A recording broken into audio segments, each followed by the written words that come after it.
हसन शाम में पहुंच गए और वो शाम के सदर दरवाजे पर आ खड़े हुए।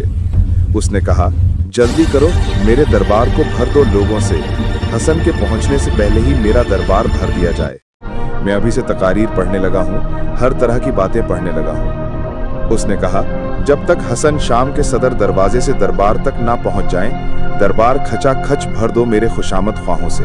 सारा मजमा मेरा हो ताकि हसन को पता चल जाए कि मेरी हुकूमत शाम में कायम हो चुकी है। उसके किराए के खुशामदी सारे दरबार में इकट्ठे होकर नारे लगाने लगे। जल्दी जल्दी शाम के सदर दरवाजे से इमाम हसन दरबार की तरफ बढ़ रहे थे। जल्दी पहुंचे।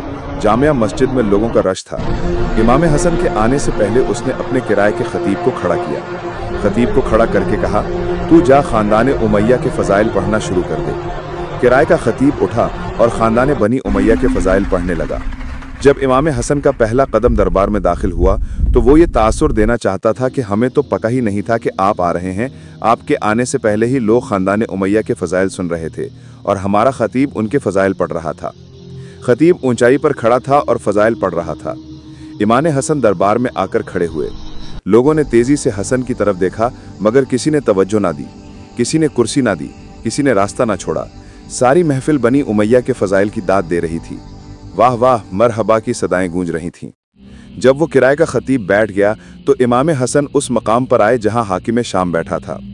हाकिम शाम ने आवाज ठीक की और कहा, ए अबू तालिब के बेटे, ए अली के बेटे, तुम कब मेरे दरबार में आए? मैं तो तुम्हें आते हुए नहीं देखा, तुम कब पहुंच गए? इमाम हसन ने फरमाया, मैं उसी वक्त पहुंच गया था जब तेरा किराए का खतीब तेरे खानदान के फजाइल पढ़ रहा था।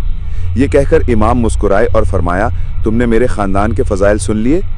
फिर इमाम हसन ने बुलंद आवाज में पूरी शाम के मजमे के सामने कहा, ए हाकिम शाम, मैं हसन इब्ने अली हूँ। मैं अपनी माँ ज़हरा से लेकर हव्वा तक और अपने बाप अली से लेकर आदम तक हर एक का नाम और किरदार पढ़ता हूँ और बुलंद आवाज से पढ़ता हूँ। अगर तुम में हिम्मत है तो मेरे पास आकर अपनी माँ का किरदार सुनो। लोगों ने पुकारा, हैदर हैदर।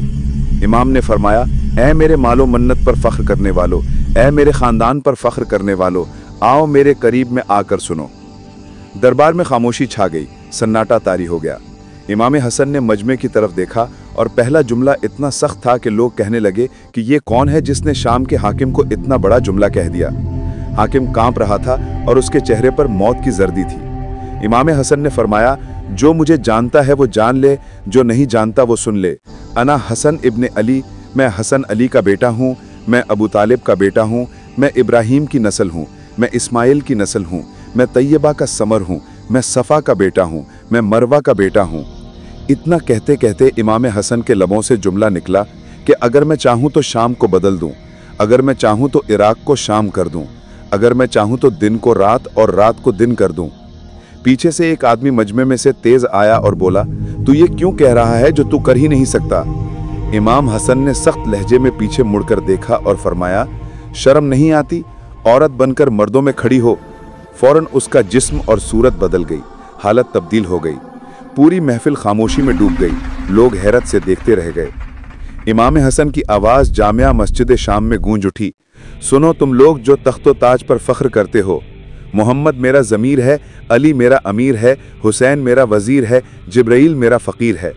इमाम ने ऐलान किया, अल अर्श मेरा तख्त है, मोहम्मद मेरा ज़मीर है, अली मेरा अमीर है, हुसैन मेरा वज़ीर है और जिब्राइल मेरा फ़कीर है। ये कहकर इमाम ने अपना मकाम वाज़े कर दिया। हाकिम शाम इमाम हसन के बिल्कुल सामने खड़ा था, मगर उसके दरबार में किसी की हिम्मत ना थी कि इमाम के जुमले का जवाब दे।